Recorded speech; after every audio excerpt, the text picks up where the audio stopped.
Yes, hello, habari yako ndugu mtazamaji na msikilizaji pote pale ulipo, uhali gani, unaendeleaje? Mimi naitwa John Mabanzo kutoka hapa Kigoma, Tanzania, na leo katika harakati zangu za kutembea nimekutana na moja kati ya msusi bora sana hapa mkoani Kigoma, na ataenda kutuelezea yeye ni nani na uzoefu wake ni wa muda gani katika swala zima la ususi, kwa sababu watu wengi wamekuwa wakimfuata katika saloni yake na kutaka kusuka kutoka kwake.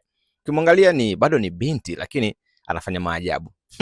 Karibu sana kumfahamu zaidi. Na hii ni Ode TV. Karibu. Habari? Nzuri. Poa vizuri? Ipo vizuri. Unatambulika kwa jina la nani?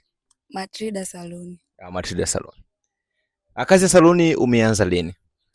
Nimeanza 2024. 2024. Ulijifunza mwenyewe au kuna mtu alikufundisha? Nilijifunza mwenyewe tu kupitia TikTok. Kupitia TikTok? Oh. Ndio. Hauna mwalimu? Kila mtu anasema ili uweze kuwa bora kuna jambo fulani lazima una role model, yani mtu fulani unajifunza kutoka kwake. Inawezekana sasa ule ambao mnakuwa karibu naye labda mnapoishi. Wewe umesoma kujifunza TikTok, imekaje hii? Yaani nilikuwa naona tu TikTok, labda nikiona mtu kama vile anasuka hivyo napenda. Ni uwezo wako ambao uliogundua kwamba unaweza kusuka au unapenda kwa sababu tu upate pesa ndio maana unaofanya? Imekaje hii kuone hususi? Yaani huo ndio uwezo wangu. Ndio kitu ninachokiweza. Ili kuchukua muda gani kutambua kama mimi kweli mimi ni mtaalamu katika masuala mazima ya kusuka? Mwaka mmoja tu. Kuna mtu ambaye yupo hapa Kigoma ambaye unasema unatamaniki kuwa kama yeye, ambaye alikuhamasisha ili wewe kuweza kujifunza masuala ya ususi? Ndio. Nani? Dakipe. Dakipe? Ana saluni kubwa hapa Kigoma? Ndio. I say, vizuri sana. Asante. Tuambie uzoefu kidogo kuhusu ususi. Ususi labda kama vile ukiwa msusi mzuri. Unaweza hata nyumbani kwako ukana suka na jiingizia kipato bure tu. Even unajiwekea hela mwenyewe ni kutokana na wateja wako sasa. Ndio. Kwa mtu mmoja unaweza kumsuka kwa shilingi ngapi? Inatokea na anataka mtindo wa namna gani. Wewe unasuka mitindo yote au kuna mmoja ambao umespecify, yani huu ndio unaujua mmoja tu au mingi unaijua?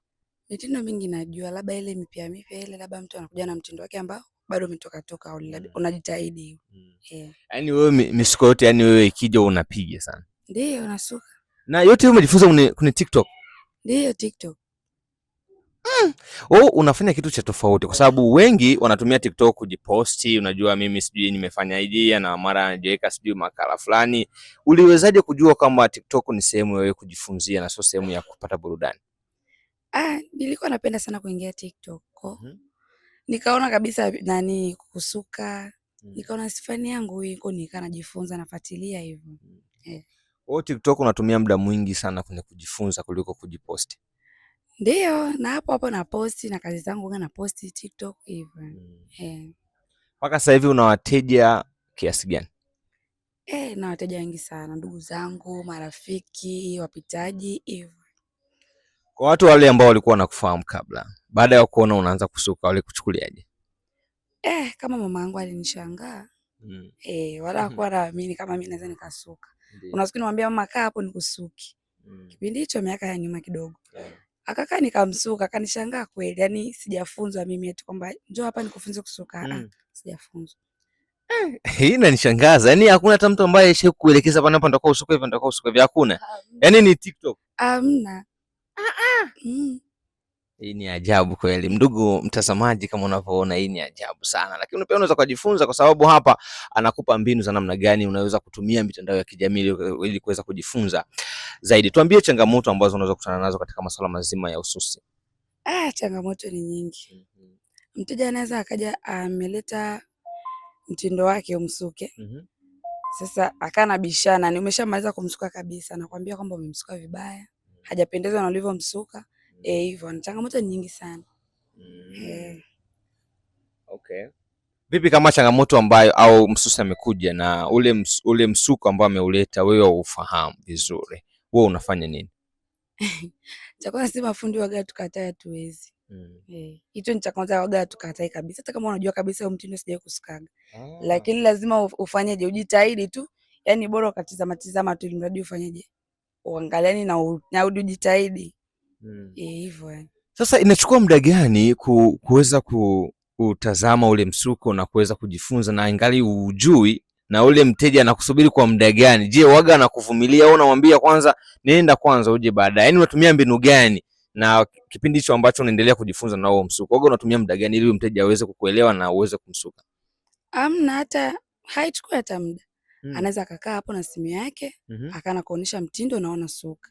Yaani sasa mtu amekuletea mchoro uchore, si unatizama pale pale. Yeah. Kwa hivyo yani. Na namsuka hivyo hivyo. Ndugu msikilizaji, inafurahisha sana na inanishangaza. Kwa kweli sijawahi kufikiria kwamba kama kuna mtu anaweza kujifunza kitu na bila hata kufundishwa na mtu mwingine, ila kupitia tu mitandao ya kijamii au kupitia tu kuona na ukaweza kujifunza. Hongera sana. Asante. Hongera sana.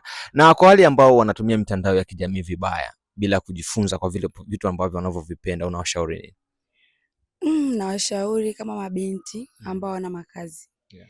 Yaani wanatakiwa wajitahidi kabisa, kama vile kusuka, cherehani, kazi nyingi sana. Kwa hiyo unashangaa kipindi hichi binti anakaa bila kazi nyumbani. Binti anatakiwa jishughulishe. Sasa hivi kazi zipo nje. Hivyo. Yeah. Nazungumzia kuhusu matumizi ya mitandao ya kijamii katika swala zima la kujifunza, kwa sababu wengine wanatumia tu mitandao ya kijamii kujipost tu, lakini umetuonyesha kwamba unaweza kutumia mitandao ya kijamii katika kujifunza. Vipi kwa wale binti ambao anasema mimi sina mwalimu, sijaenda shule, sijasoma, vipi unamwambiaje kuhusu fursa zilizopo kwenye mitandao ya kijamii katika kujifunza bure kabisa? Sasa hivi yani mitandao ya kijamii sasa hivi yani ni fursa, kama ni offer ni zipo nje. Yaani nashangaa yule binti ambaye ameweka MB kwa sababu ya kujiposti tu. Unatakiwa uweke MB, udownload hata video zako 2 za kusuka au kutengeneza keki au cherehani. Sasa hivi wanaposti TikTok, Facebook, yani mitandao yote. Okay. Unafanya kazi ya ususi kwa malengo gani? Aidha tu kupata pesa za kukusaidia kula na kulala na kuishi, au unataka utengeneze pesa nyingi zaidi kwa baadaye? Ndio, na malengo, yani nikipata hela nije nitengeneze kitu ambacho kinaweza kustaajabisha familia. Yaani, je, una malengo ya kufungua kampuni yako katika swala zima la ususi? Ndio, na malengo ya kufungua saloni kubwa tu. Vipi kwa sasa hivi, una wanafunzi ambao unawafundisha au unafanya kazi yote peke yako? Wanafunzi nao. Wangapi? 3. Kwa wana muda gani tangu umeanza kuwafundisha? Na muda, yani maana kuna wengine ambao niliwafunza lakini sasa wameshaondoka zao, wameshaenda Mwanza kufanya kazi. Ila sasa hivi wao ni wapya na kama wiki hivi. Sijaelewa. Yaani kabla ya hao 3 ambao unawafundisha sasa hivi, kuna ambao ulikuwa unawafundisha? Ndio. Wangapi ulikuwa unafundisha? Nilikuwa nafundisha wanafunzi wengi walikuwa wanakuja wananiambia, Damati, tunataka kujua kusuka. Wanakuja wananiambia njooni tu niwafunze. Wanakuja wengi tu wameshaondoka zao. Na wamepata fursa zaidi huko Mwanza au kuna wengine sehemu mbalimbali? Ndio, yani ni kama vile mtu anapigiwa simu, kuna kazi huko afu unajikuta hujui chochote. Kuna kazi huko imejitokeza, unaweza kufanya hiyo kazi. Afu unajikuta hujui chochote. Unatakiwa sasa mtafute yule mtu anayejua kufunzi, ili mradi ukiondoka uende na wewe umejua kitu fulani. Na vipi ushuhuda huko kwa wao au wanafunzi wako walienda huko, wanasemaje ushuhuda kule kuhusu wanaowasuka? Wanafanya vizuri, wananitumia kabisa. Wanafanya vizuri. Vipi, kuna ile shukurani wanasema Damati, yani kwa ule ujuzi ambao ulionipatia sinapata hela nyingi sana. Je, waga wanakupa angalau hata kidogo kwa anachokipata? Yani mimi walivyoondoka wakana ananiambia sijui utakuwa unanitumia soda, nikamwambia hamna shida, ni nyewe ukipata mteja unitumie MB tu. Hivyo. Yani MB tu, so masuala mazima sio ya soda nini, MB tu. Yani unamaanisha nini MB, kwamba uhitaji sana hela zao kwa sababu yani ujuzi tu uliowapa unatosha? Yani sihitaji, yani inatakiwa mimi huko sinapata wateja na wenyewe kule natakiwa wapate wateja waweke hela zao, sio kunitumia soda. Nimemwambia tu wewe unaniwekea MB tu kwenye simu yangu, naona MB imeingia, najua kabisa mtu fulani yuko kanitumia MB. Sasa vizuri sana, hongera sana, unafanya kazi nzuri sana sana. Na inawachukua muda gani kwa wanafunzi kuelewa masuala nzima ya ususi? Yani ususi sio kitu kigumu sana. Ila kuchukua tu, yani hata siku 3 unaweza ukajua. Kutokana na kichwa chako sasa ni chepesi. Na inatokana na zingatia mafunzo. Hivyo.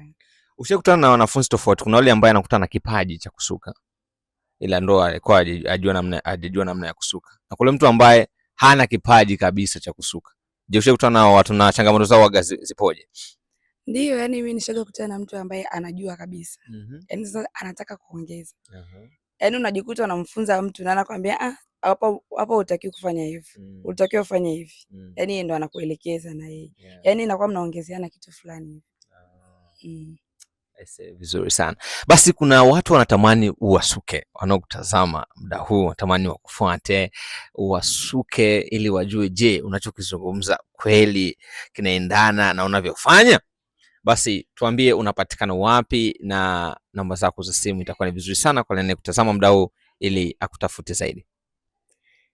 Haya, unapatikana kwa namba zangu za simu 0624508364 mwisho. Tena 0624508364 mwisho. Mkoa gani unaopatikana zaidi? Hapo pa Kigoma au kuna maeneo mengine? Ndio, napatikana hapa Kigoma, Ujiji Darajani. Okay, basi neno la mwisho kwa mtazamaji anayekutazama muda huu ili tuweze kufunga besela ya siku leo.